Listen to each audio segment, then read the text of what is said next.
नमस्कार, जय हिंद, जय भारत।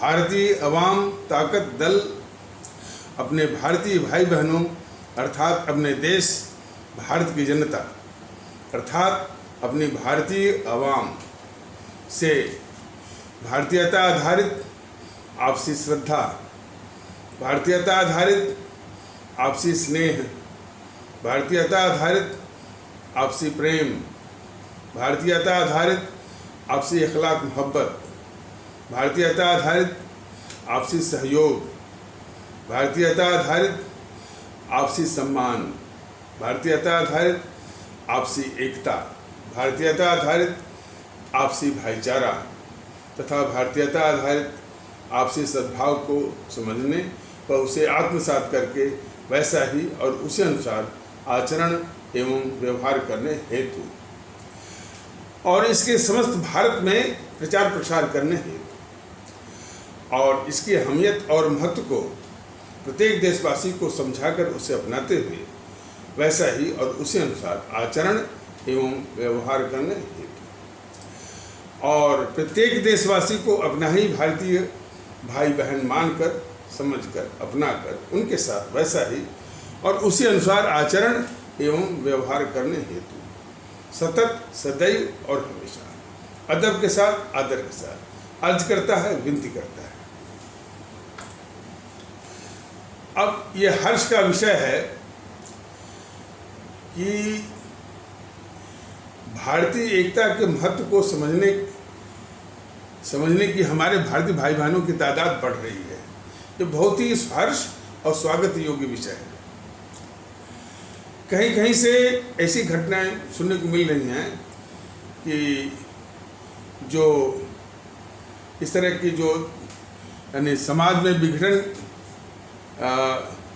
करने की जो समाज में विघटन करने की प्रवृत्ति लिए हुए आकर के उन भारतीय भाई बहनों के बीच में आकर के फिर वही विघटन जाति के आधार पर, जाति संप्रदाय के आधार पर, तो वो भारतीय भाई बहन जो कि भारतीय एकता के पक्षधर हैं वो कुछ यानी हाथापाई या छोटी मोटी हिंसा, भारतीय जनता के दल का ये कहना है कि हिंसा को बिल्कुल त्याग दीजिए। हिंसा किसी भी अभियान का और किसी भी प्रयास का, कोशिश का वो शत्रु होता है। वो सामने वाला हिंसा करे ठीक है, वो अपने आप बेनकाब हो जाएगा, लेकिन हम किसी भी तरह से वो इसकी हिंसा की बात सोचे ही नहीं। जो भी ताकत हमारी है वो विचारों की ताकत है, जज्बातों की ताकत है, जिसके आगे कोई हिंसा वगैरह जो है वो उसका सामना नहीं कर सकती। और अब तो माने इलेक्शन और चुनाव का दौर है, सारी ताकत जो है वो ईवीएम मशीन पर दिखाइए, अपने आप जो है ये ताकतें जो है वो ध्वस्त हो जाएंगी और यही करना है आपको। तो किसी तरह की जो है जो मन में ठालना है कि भारतीय एकता लानी है, और भारतीय एकता जो है एक एहसास है, एक जज्बा है और उसे अनुसार एक संस्कार है, एक आदत है और अपना आचरण और व्यवहार और बर्ताव है। ये है भारतीयता का एहसास। कभी भी भाषणबाजी नहीं, पोस्टरबाजी नहीं, विज्ञापनबाजी नहीं और होर्डिंगबाजी नहीं, बिल्कुल नहीं। ये जो हमारे 135 करोड़ लोग हैं उनमें यह कि भाई सभी अपने जो है भारतीय भाई बहन है, इसलिए उनके बीच में आपसी सम्मान के साथ, देखिए सम्मान जो है वो बहुत जरूरी चीज है। हमारे किसी भारतीय समाज के एक तबका ऐसा है कि एक तो जिसके साथ जो है मैंने खैर इधर 60-70 साल से तो मैंने जो भी है उसके पहले जो है हजारों हजारों साल तक जो है उसका शोषण हुआ है, और उसके साथ बहुत बड़ी नाइंसाफ़ी हुई है, जिसके लिए बाबा साहब अम्बेडकर जैसे लोगों ने उसके उद्धार के लिए, उसके उत्थान के लिए, उनको मरहम लगाने के लिए बहुत कोशिशें की हैं, और देश उनका ऋणी है। इतनी महान आत्मा का जो प्रयास हमारे उन भारतीय भाई बहनों के लिए जिनके साथ हजारों हजार साल तक संस्थागत अन्याय हुआ है, शोषण हुआ है, और जिनके लिए बाबा साहब ने उनके उत्थान के लिए, उनके उद्धार के लिए, और उनके जो घाव उनको मिले थे, उन पर एक मरहम लगाने के लिए जो कोशिश की हैं, उसके लिए ये देश और हमारी पीढ़ियाँ वो ऋणी रहेंगी उनकी। तो और उसी प्रकार जैसे हमारा ये देश इन अमर शहीदों, हमारे क्रांतिकारी राष्ट्रभक्तों ने, जिन्होंने अपनी कुर्बानी देकर के हम सभी आपको इस मुल्क को आज़ादी दिलाई है, यह देश उनका भी ऋणी वो ऋणी रहेगा, आभारी रहेगा, ऋणी रहेगा, जो कि ऋण कभी वो चुकता हो नहीं सकता।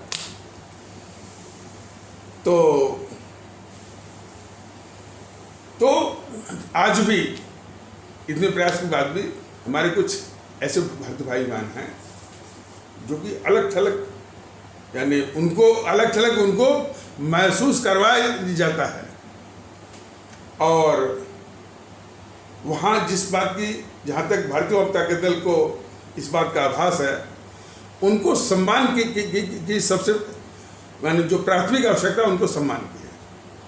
इसीलिए भारतीय जनता पार्टी दल अपने पूरे भारतीय समाज से ये दरख्वास्त करता है, विनम्र विनती करता है कि खास करके उन तबकों के साथ, उन तबकों को जो कि अपने को अलग थलग महसूस करते हैं, और वो खास करके अपने पिछड़े भारतीय भाई बहन, उनको सम्मान जरूर दें। सम्मान जो है is the greatest corner stone of भारतीय एकता, भारतीय unity and integrity of this nation.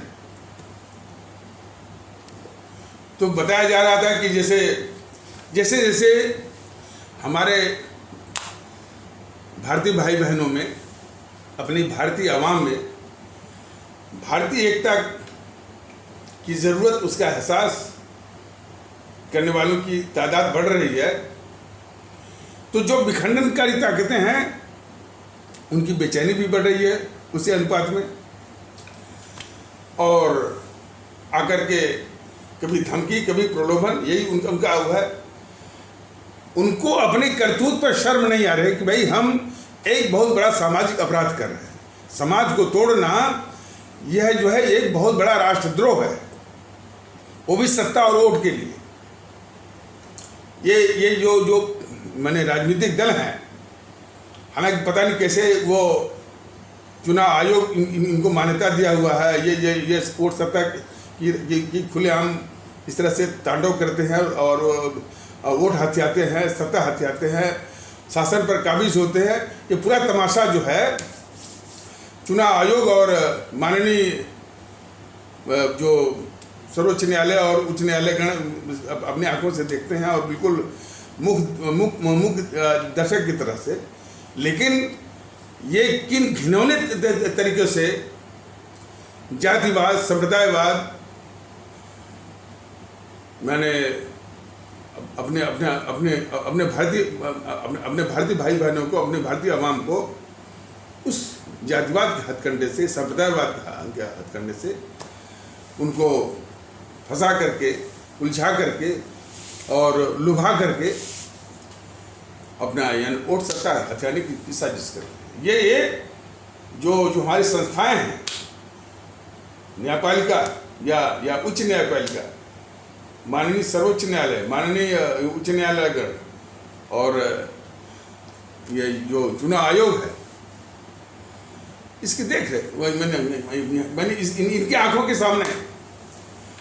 लेकिन अब इनकी क्या मजबूरी है, क्या इनकी व्यवस्था है, कहाँ तक इनकी सीमाएं हैं, ये भी वो विषय का बहस नहीं, ये बहस का विषय नहीं है। लेकिन ऐसा होता है। लेकिन चूंकि ये ताकतें किसी के द्वारा अब तक रोकी नहीं जा सकी हैं और कोई ऐसी ताकत बची नहीं है हमारी भारतीय व्यवस्था में जो कि इनकी इन हरकतों पर, इन करतूतों पर, इनकी इन प्रवृत्तियों पर थोड़ा भी डेंट लगा सके या थोड़ा भी असर डाल सके। इसलिए हमारे आदरणीय भारतीय भाई बहनों, ये जिम्मेदारी आप पर थोड़ी ज़्यादा आ गई है कि अब इनको नष्ट में नाबूद करना ही होगा, क्योंकि आप ही की क्योंकि आप ही की ताकत और आप ही की चोट इनको असर करती है और असर कर सकती है। इसलिए वो जिम्मेदारी थोड़ी सी ज़्यादा आपके ऊपर आ गई है।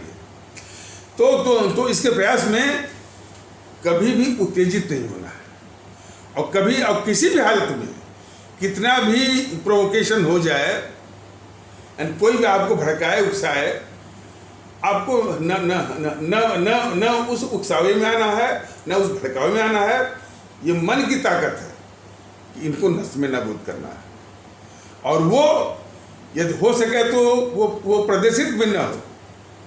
मन की ताकत ऐसी होती है कि किसी को पता भी नहीं चलता है, वो बिल्कुल मौके पर ही अपना वो ताकत दिखाती है।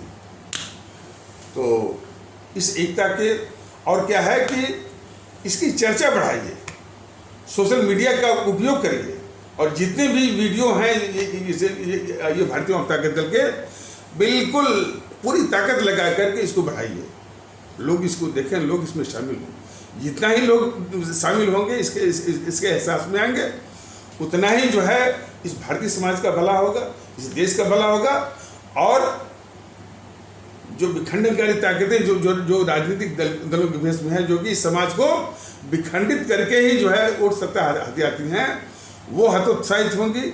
और जितना ही वो हतोत्साहित होंगे उतना ही और भी भला होगा हमारे भारतीय समाज का और इस देश का, ये जान लीजिए।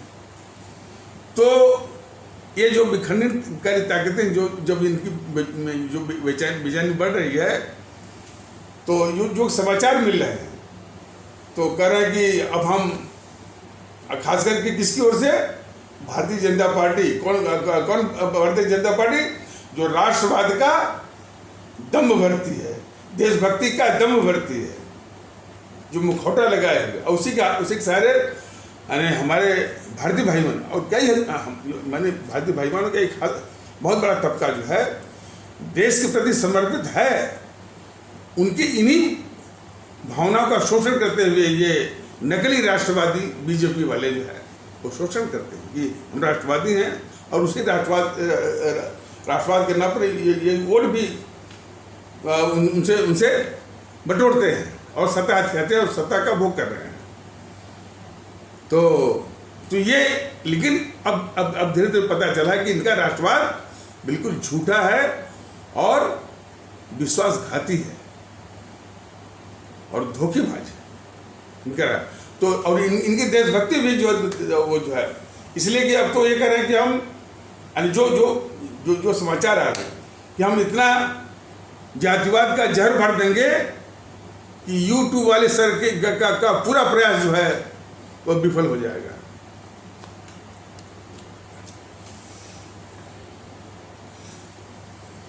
देखिए, यूट्यूब वाले सर या मैं या भारतीय जनता दल, ये प्रयास सिर्फ हमारा ही नहीं है। जिस प्रयास में हमारे आवाम शामिल हो, जनता शामिल हो और जनता जो है इसमें स्टैंड खो रही हो, तो वो जो है अब ये दल का प्रयास नहीं रहा, हमारा प्रयास नहीं रहा, यूट्यूब वाले सर का कहे प्रयास नहीं, अब तो ये हमारी भारतीय आवाम का प्रयास है। तो अब उसके प्रयास को यदि कोई भी उसको यानी यानी उसका विरोध करना चाहे, उसको नष्ट करना चाहे, तो समझ ले कि सारी ताकत जो है वो आवाम की है, इस देश की जनता की है।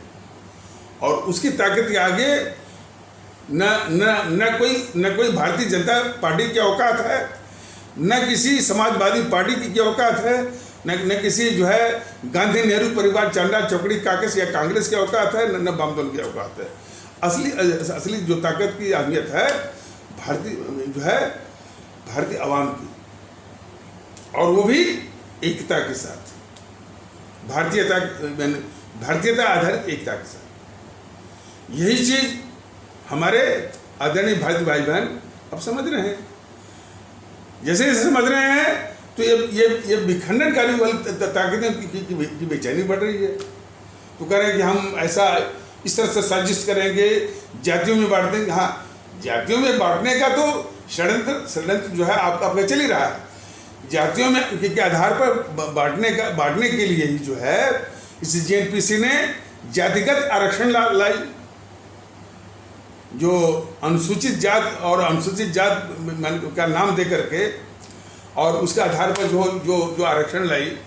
और हालांकि हमारे उन भारतीय भाई बहनों का पूरा भला भी नहीं हुआ, उस पर इसने वोट जरूर बटोरा। 60-70 साल तक जो उसने शासन किया, इसने भी जो है वो शोषण किया। और फिर उसी से प्रेरित होकर के तब तक ये मंडल कमीशन की रिपोर्ट 27% और आरक्षण पर आरक्षण, इसके बाद फिर 10% का और आरक्षण। तो ये आरक्षण जो है इस देश की सबसे बड़ी विभीषिका है। और आरक्षण की भी व्यथा कथा थोड़ी सी विचित्र है। ये जो जेएनपीसी वालों ने या जेएनपीसी के जितने चमचे हैं, मुर्गे गुर्गे जो हैं, ये लोगों को सिखाए पढ़ाए हैं कि ये तो भीमराव अंबेडकर हैं, इन्होंने ही देश का संविधान बनाया और इन्होंने उसमें आरक्षण डाल दिया। तो एक घृणा उनके खिलाफ ये पैदा किए हुए हैं कि इन्होंने ही संविधान बनाया, उसी में आरक्षण डाल दिया।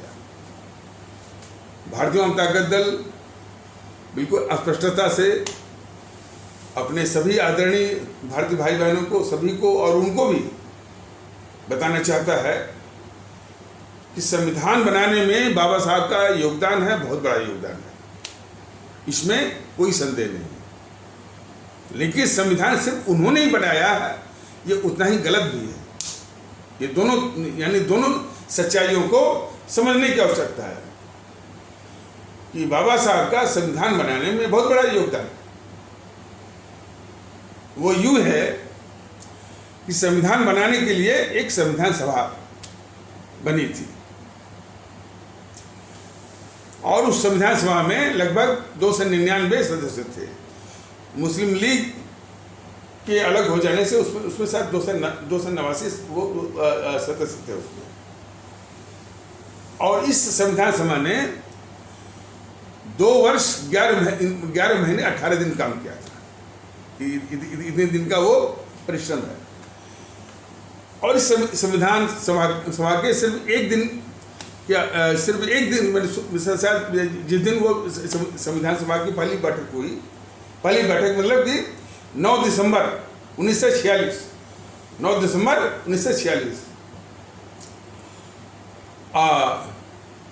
को सच्चिदानंद सिन्हा उसके यानी उसी दिन उस संविधान सभा की अध्यक्षता किए थे।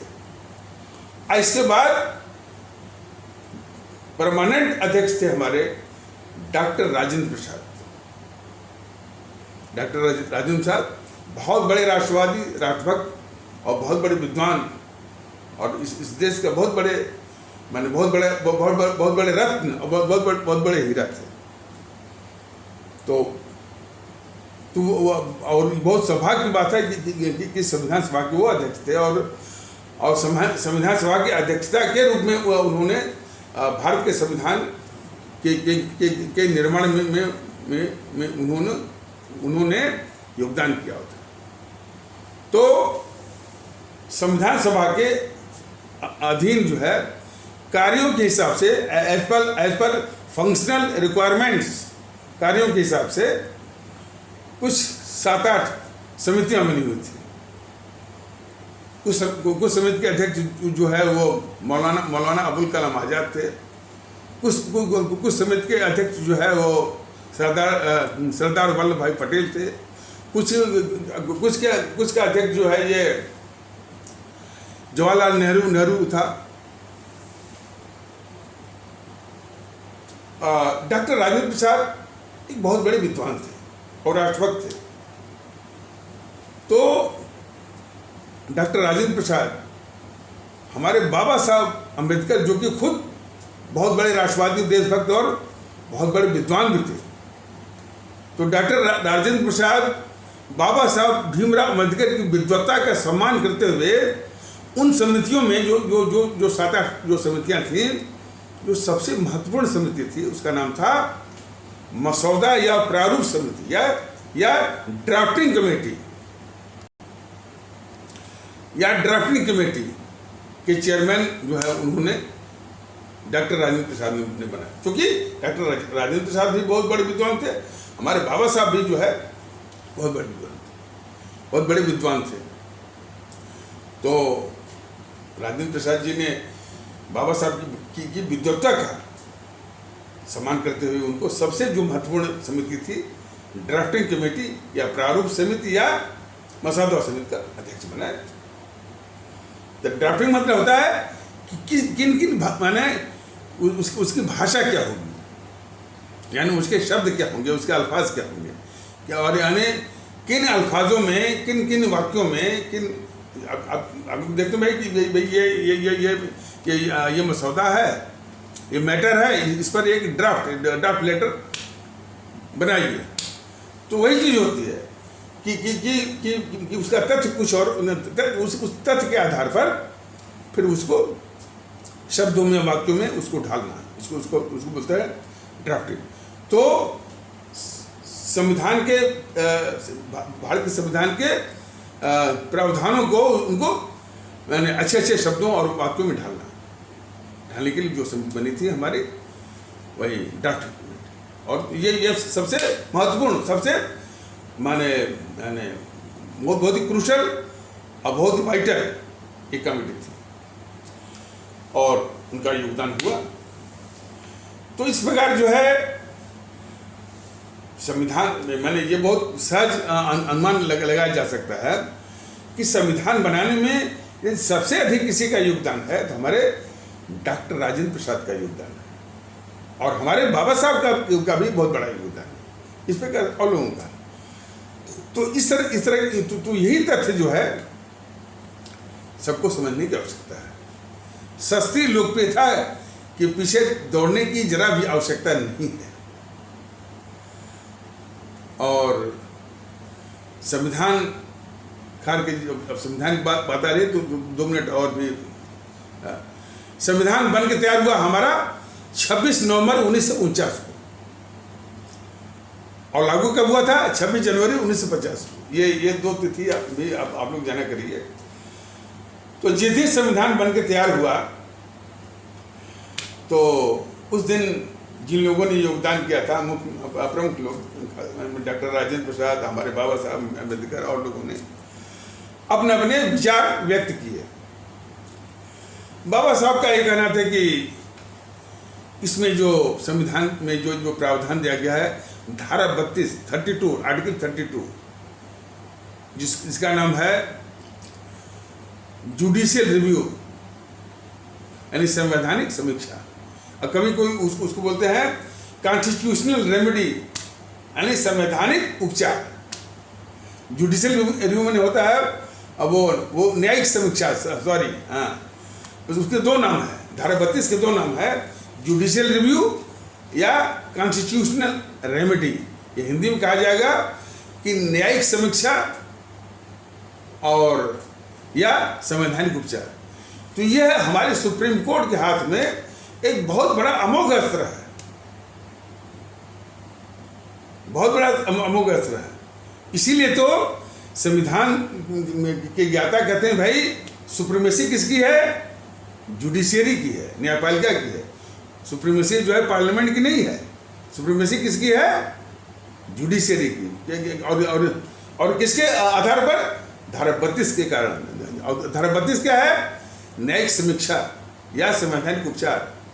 वो है क्या कि उस धारा के अंदर जो है ये सर्वोच्च न्यायालय को ये पूरा अधिकार है कि कार्यपालिका माने सरकार के किसी भी काम को, संसद के द्वारा पास किए हुए किसी भी कानून को संसद या विधानमंडल जो है, माने जो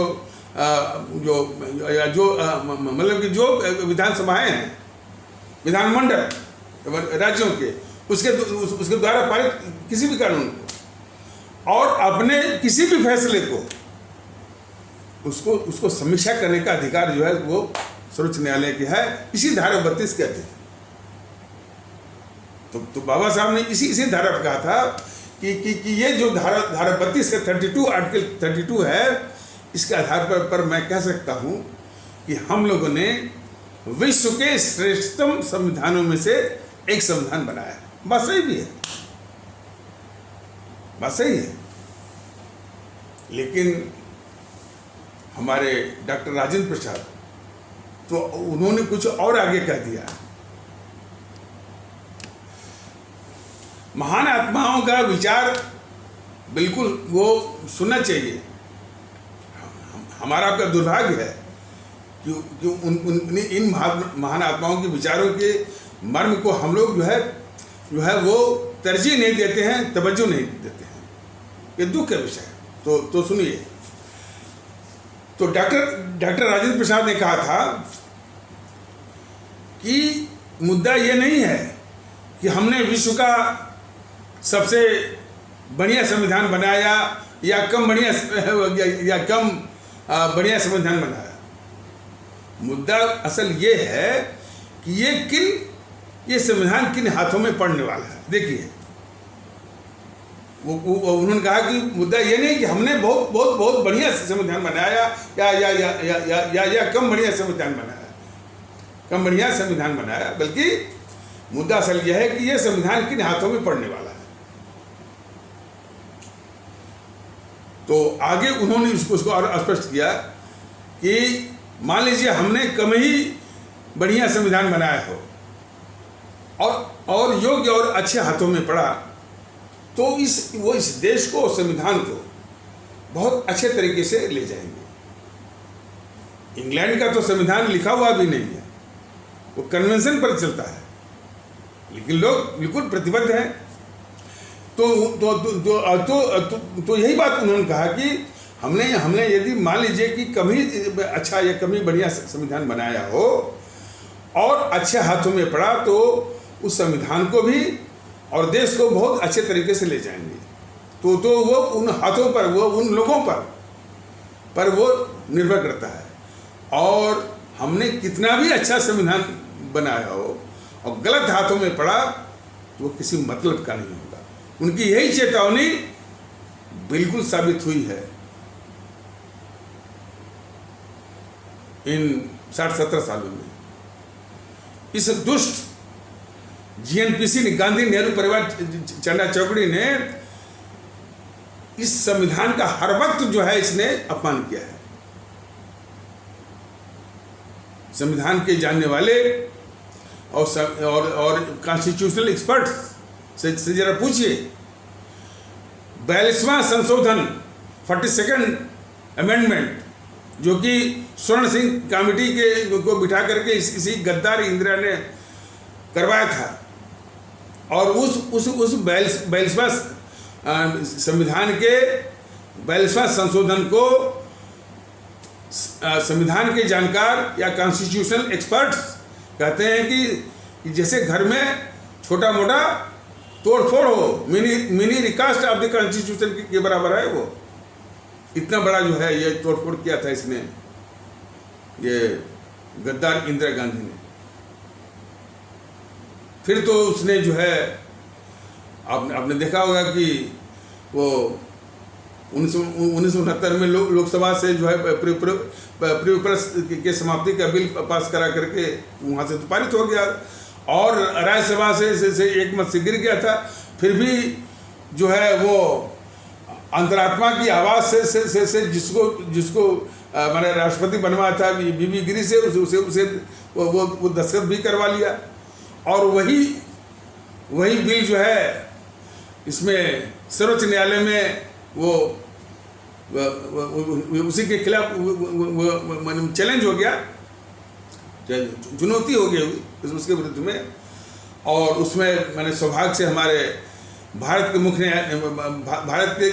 मुख्य न्यायाधीश थे जस्टिस मोहम्मद हिदायतुल्लाह साहब थे, और इतनी संवैधानिक खुराफात को और भी राष्ट्रपति के द्वारा उन्होंने बहुत बेमिसाल और ऐतिहासिक फैसला और तल्ख टिप्पणियों के साथ,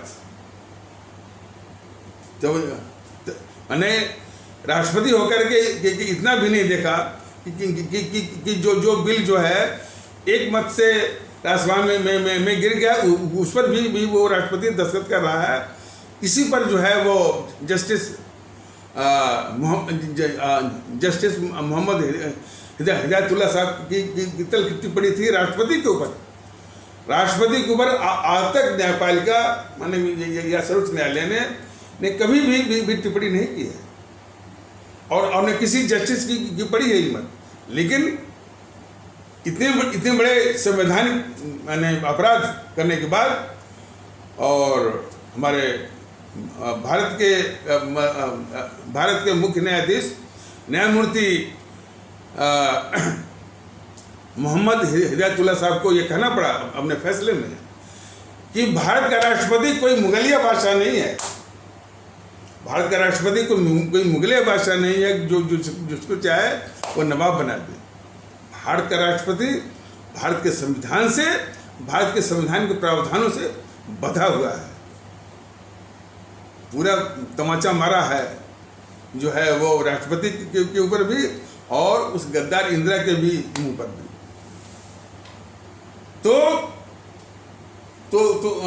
और इसके बाद तमाम संशोधन किए गए, और यह आरक्षण भी जो है वही अभिशाप है। तो हमारे डॉक्टर राजेंद्र प्रसाद की जो चेतावनी थी 26 नवंबर 1949 को बिल्कुल 100% बिल्कुल साबित हो रही है। आज ओबीसी आरक्षण शिक्षण संस्थाओं में फलाने ढिकाने, ये सब जो हमारा संवैधानिक अपराध है, संवैधानिक छल है। ये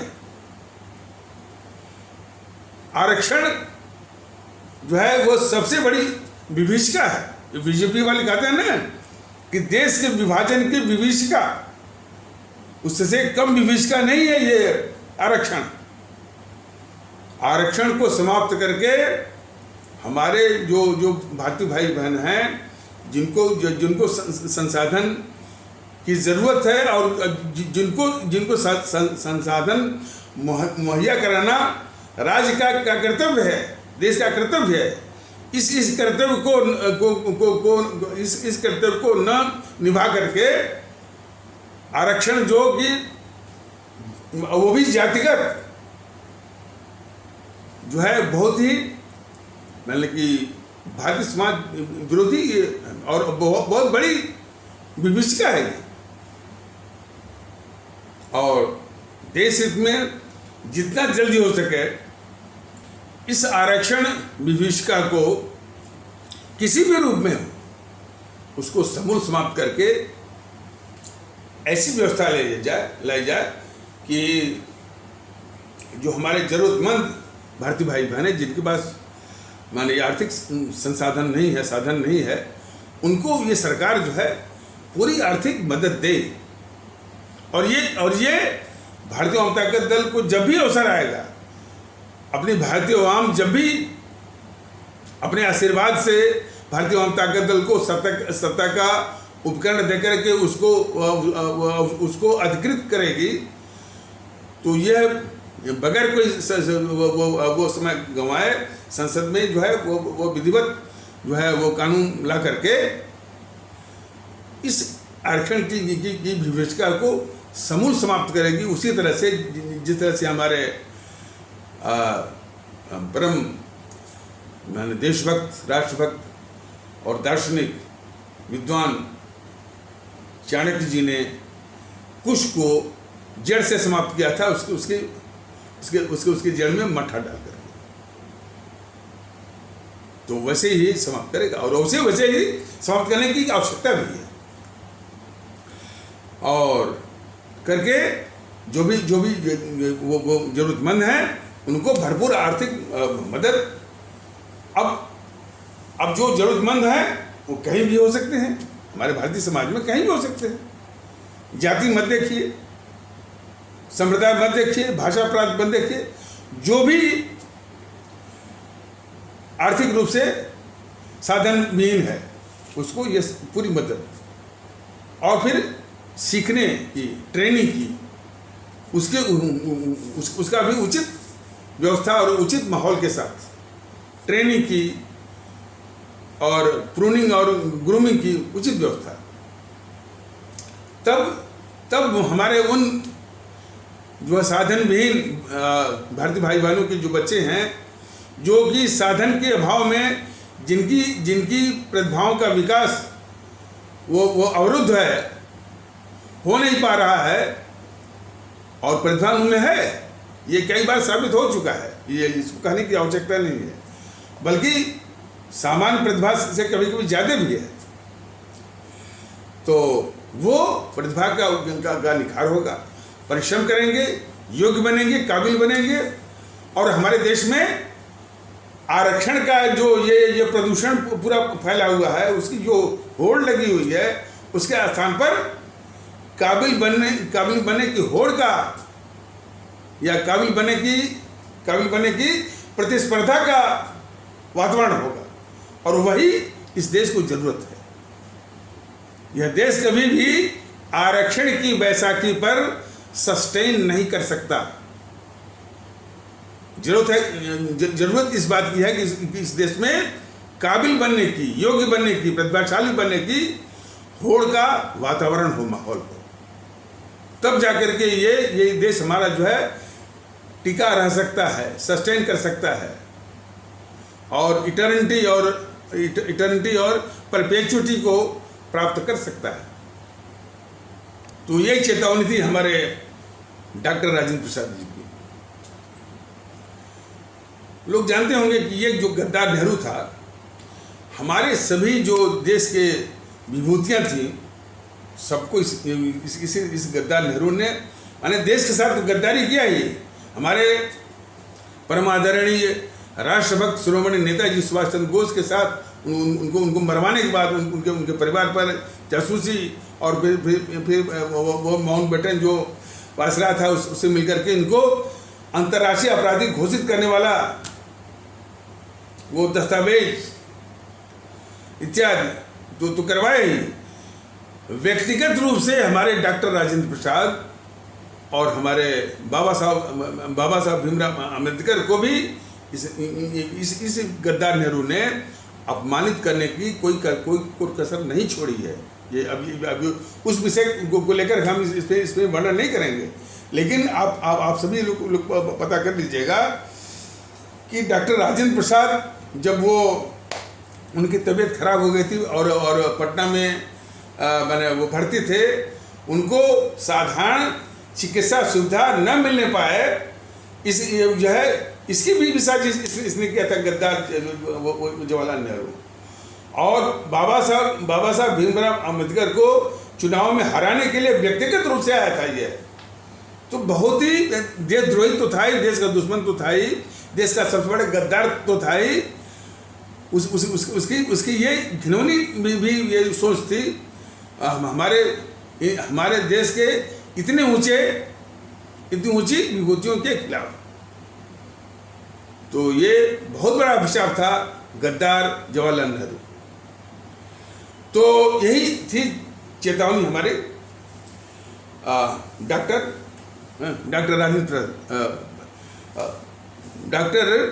राजेंद्र प्रसाद जी की। तो इस विषय में भी स्पष्ट हो जाना चाहिए कि संविधान सिर्फ जो है बाबा साहब ने नहीं बनाया था। संविधान को बनाने वाली एक संविधान सभा थी, और जिसके मैंने सिर्फ एक दिन को छोड़ करके उसका अस्थायी अध्यक्ष थे हमारे जो है डॉक्टर राजेंद्र प्रसाद थे।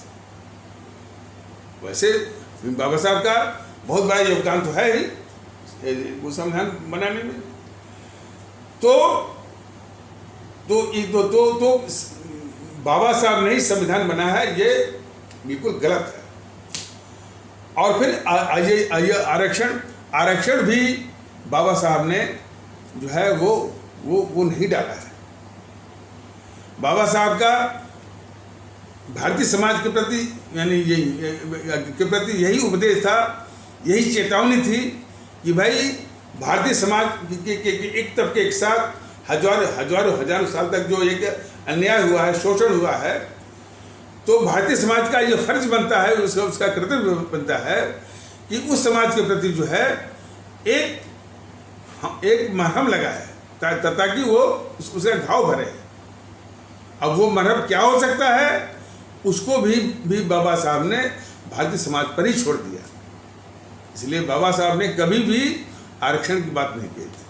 और वैसे भी सभी लोग जानते हैं कि आरक्षण जो है प्रतिभा का दुश्मन है, राष्ट्रीय प्रतिभा का भी दुश्मन है और व्यक्तिगत रूप से भी दुश्मन है। तो हर तरह से यह आरक्षण जो है इस देश की विभीषिका है। ये तो जो विखंडनकारी ताकतें हैं जो कि राजनीतिक दलों के बीच में है, उनका हथकंडा है। और आज इसमें जो है बीजेपी सबसे बड़ी विखंडनकारी ताकत हुई है, इस जो है ओबीसी आरक्षण को वो फैला करती और कितना बड़ा पाखंड करती है। ओबीसी आरक्षण भी लागू करती है और दूसरा पाखंड वो जो है जातिगत आरक्षण, जातिगत जो है जनगणना का विरोध भी करती है। भारतीय जनता दल स्पष्ट कहता है कि जो है आरक्षण को इस आरक्षण विभीषिका को समूल समाप्त होना चाहिए। अब कोई भी जनगणना जिस जाति की बात करते हैं, जातिगत होना जो है बिल्कुल एक राष्ट्रद्रोह का काम होगा, इसलिए कि और संविधान विरोधी होगा। इसलिए संविधान ने तो बोला कि हम भारत के लोग हैं, हम सभी भारतीय हैं। और बाबा साहब ने भी बोला था कि भाई ये जातिहीन समाज है या हमारी एक ही जाति है कि हम भारतीय हैं। तो जो ये जेएनपीसी जो है SC/ST की जनगणना करवा रही थी, ये सरासर जो है भारत विरोधी, देश के खिलाफ गद्दारी और जो है समाज विरोधी वो कदम था। और आज भी जितना भी ये जातिगत गणना की जितने भी लोग मांग कर रहे हैं, वो इस देश के खतरनाक दुश्मन है, देश को तोड़ने वाली ताकतें हैं।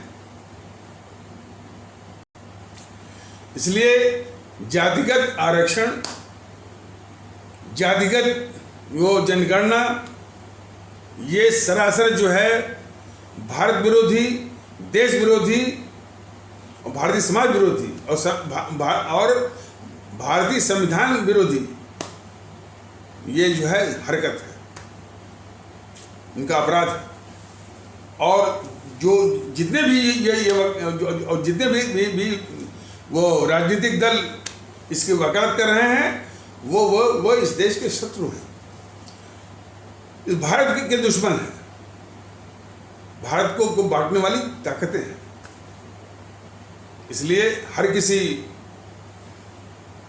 भारतीय भाई बहन को चाहिए कि वो जागरूकता पैदा करें भारतीय एकता के आधार पर, और ये सारी जो है देश विरोधी ताकतों को, देश के दुश्मन ताकतों को परास्त किया जाए, इसको ठाने। तो जातिगत जनगणना और जातिगत आरक्षण और आरक्षण अपने आप में खुद बिल्कुल समाप्त होना चाहिए। तो और बाबा साहब ने एक बार जो अपना संविधान है इसको भी वो कैरेक्टराइज किया था।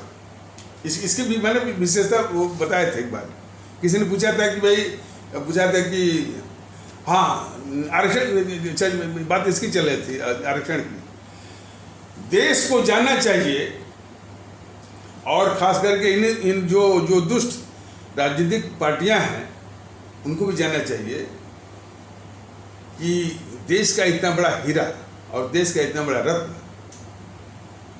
और इतना बड़े राष्ट्रभक्त राष्ट्रवादी हमारे बाबा साहब और विद्वान बाबा साहब भीमराव अम्बेडकर आरक्षण के रास्ते से इतना बड़ा देश की निधि नहीं बन पाए थे और न बने थे। वो परिश्रम करके और अपनी प्रतिभा को निखार करके और जो परिश्रम करने में और अपनी प्रतिभा को निखारने में उनको राजा गायकवाड़ बड़ौदा की या बड़ोदरा भी कहते हैं, उन्होंने उनकी भरपूर मदद की थी। चूँकि ये शुरू में उनके यहाँ नौकरी करते थे, लेकिन बाबा साहब की प्रतिभा को देखते हुए वो राजा गायकवाड़ बड़ोदरा के उन्होंने कहा कि आपको नौकरी करने की जरूरत नहीं है, आप काबिल बनिए। तो इसलिए बाबा साहब जो है उन्होंने काफ़ी परिश्रम किया, बहुत अध्ययन किए, लंदन, जर्मनी, कनाडा, अमेरिका, हर जगह उन्होंने अध्ययन किया, तब जाकर के इतने बड़े विद्वान और इतनी बड़ी महान आत्मा के हुए हो।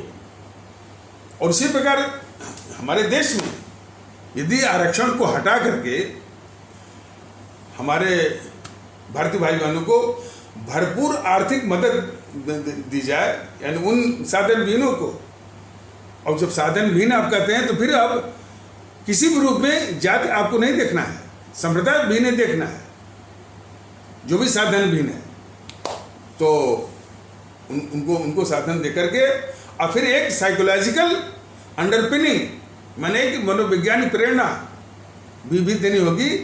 ये जो संसाधन है बहुत बेशकीमती है अपने मुल्क का, तो इसका सदुपयोग करिए, परिश्रम करिए, मेहनत करिए, काबिल बनिए।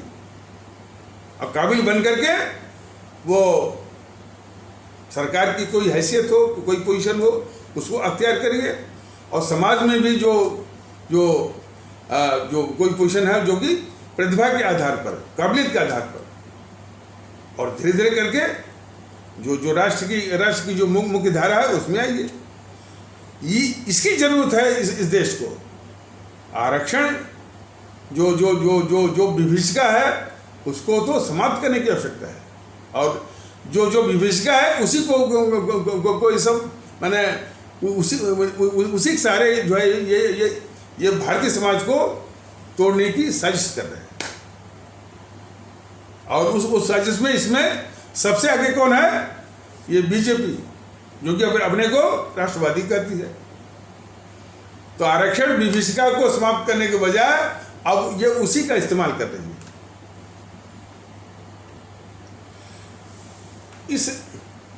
और जो ये भारतीय एकता की जरूरत इसलिए भी यानी काफ़ी माने जरूरी है, महत्वपूर्ण है कि ये देखिए सब मैंने किस तरह से इसका उपहास करते हैं।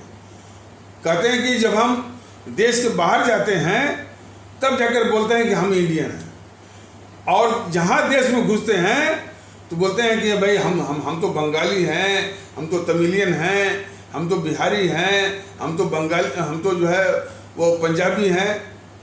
ये देखिए मानसिक दुष्टता। इसलिए सारी इस तरह की मानसिकता को ध्वस्त करना होगा। हम भारतीय हैं हर जगह, घर में भी, बाहर भी, देश के बाहर भी। अब और वो इंडियन शब्द को भी वो भी एक अभिशाप है। ये इंडियन, हिंदुस्तानी सब को खारिज कर देना, सिर्फ भारतीय।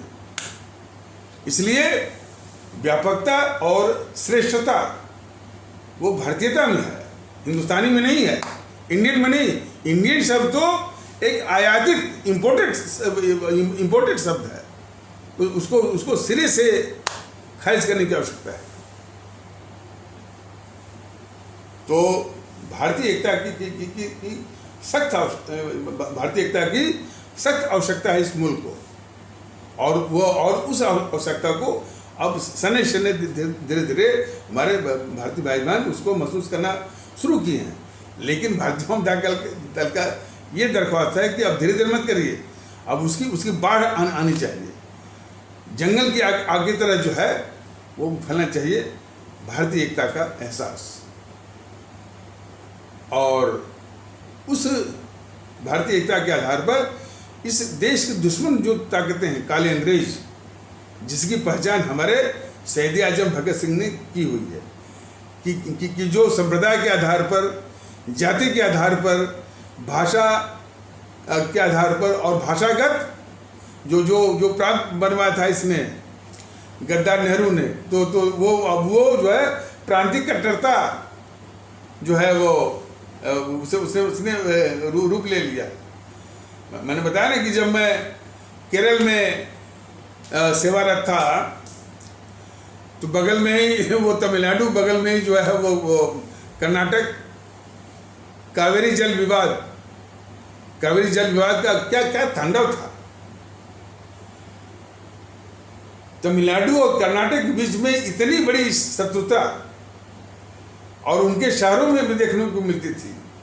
बंगलोर में हो चाहे मद्रास में, कर चेन्नई नाम तो आप पढ़ा है, तो मद्रास में जो हमारे कर्नाटक के रहने वाले जो कुछ मैंने जो वहाँ बसे हुए थे मद्रास में, जो हमारे जो तमिल कहे जाने वाले भारतीय भाई बहन बसे हुए थे बंगलोर में, उनके प्रति मैंने सोच व्यवहार देख करके बहुत दुख था होता। उसका वर्णन हम क्या करें। तो उस पर अब चूंकि मैं सरकारी नौकर था, ज़्यादा बोल भी नहीं सकता था, तो जब भी इसकी चर्चा मैं करता था, वहाँ केरल के लोग भी और तमिलनाडु के लोग भी और यहाँ के कर्नाटक के भी लोग कहते थे कि ये सिर्फ नेहरू की देन है, जिसने भाषा के आधार पर प्रांत बनवाया। बस सही भी अंग्रेजों की गुलामी जो है अमेरिका ने भी झेला हुआ है, और वहाँ से अमेरिका वालों ने वो भगा दिया अंग्रेजों को, कोई आप भागिए यहाँ से, हमको देश जो है वो कैसे चलाना है ये हम तय करेंगे। ये तो गद्दार जवाहरलाल नेहरू था कि देश को आज़ादी के नाम पर फिर जो है पहला जो गवर्नर जनरल बनाया, तो वो भी फिर अंग्रेज को ही बनाया इसने, माउंटबेटन के बाद तब वो गवर्नर जनरल बने थे वो राजगोपालाचारी, जिनको माने उनका नाम था चक्रवर्ती राजगोपालाचारी। वो माउंटबेटन के बाद बने थे गवर्नर जनरल। जबकि जब आज़ादी तुम कहते हो तो फिर क्यों अंग्रेज ही क्यों बनेगा। लेकिन वो गद्दार जवाहरलाल नेहरू जो है उन अंग्रेजों को जिन्होंने इस देश को लूटा भी, सताया भी और गुलामी में जकड़ के रखा, हम भारतीय भाई बहनों को गुलामी में जकड़ करके इस देश का मैंने शोषण किया, दोहन किया और इसको लूटा भी, उसको जो है बिल्कुल एक राजशाही ठाट बाट के साथ ये गद्दार जवाहरलाल नेहरू विदा किया उसको। यही नहीं, इस गद्दार नेहरू ने भारत को जो है वो राष्ट्रमंडल का सदस्य बना करके फिर वही गुलामी, अंग्रेजों की गुलामी घुमा करके अपरोक्ष रूप से ला दिया। इसलिए कि राष्ट्रमंडल का यानी जिसको कॉमनवेल्थ आप कहते हैं, कॉमनवेल्थ का जो चेयरमैन जो है एक्स ऑफिशियो माने by virtue of his post, वो इंग्लैंड का जो महारानी या किंग ही होता है। तो दूसरे रूप में फिर गुलामी जो है इसने ला दिया इस गद्दार जवाहरलाल नेहरू ने, जिन अंग्रेजों के खिलाफ हम जो है 100 साल तक जो है वो लड़ करके आज़ादी दी। तो ये बहुत बड़ा गद्दार था नेहरू। इसकी गद्दारी की हमारे आम भारतीय भाई बहन इसकी गद्दारी की कल्पना अपना जहन में नहीं ला सकते हैं। इतना बड़ा गद्दार था ये जवाहरलाल नेहरू। तो कावेरी जल विवाद को लेकर के सब वहाँ के लोग सभी लोग बोलते थे कि साहब ये सिर्फ नेहरू की देन है जिसने भाषा के आधार पर प्रांत बनवाया। अमेरिका में ऐसा नहीं है। अमेरिका में एक तो जो है वो अंग्रेजों को भगा दिया और वहाँ जो प्रांत बने माने वर्टिकल लाइन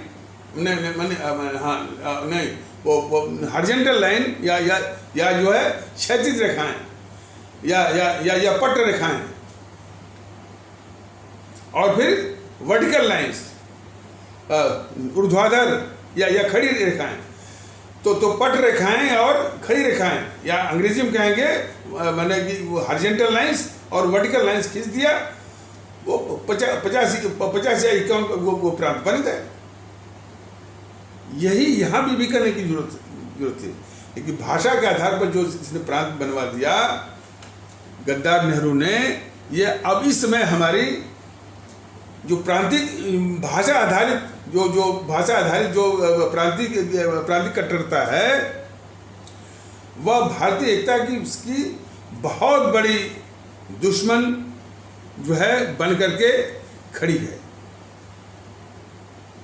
तो हर तरह से इसने देश का नुकसान किया है इस गद्दार जवाहरलाल नेहरू ने। तो खैर कोई बात नहीं है। हम हमारे आदरणीय भारतीय भाई बहन, हमारी आदरणीय भाजपा जब से जागी है तभी से सवेरा, बाकी पीछे का सब अंधेरा। तो भारतीय एकता के आधार पर एक होकर के इन सारी जो विघटनकारी ताकतें हैं या काले अंग्रेज हैं जो कि इस मुल्क के लिए बहुत खतरनाक है, ईवीएम मशीन पर शून्य करने का मन में ठानी है। और जो मन में ठानी है तो फिर कोई बाहर वो नहीं दिखना चाहिए, न कोई रोष, न कोई रोष, न कोई उत्तेजना और न कोई उसका कोई भाव। बस मन की ताकत का विस्फोट कहाँ पर होना है? ईवीएम मशीन पर, भारतीय एकता के आधार पर। तो इन्हीं आवश्यक शब्दों के साथ इस आवश्यक परिचर्चा को यहीं पर विराम दिया जाता है। तब तक के लिए नमस्कार, जय हिंद, जय भारत।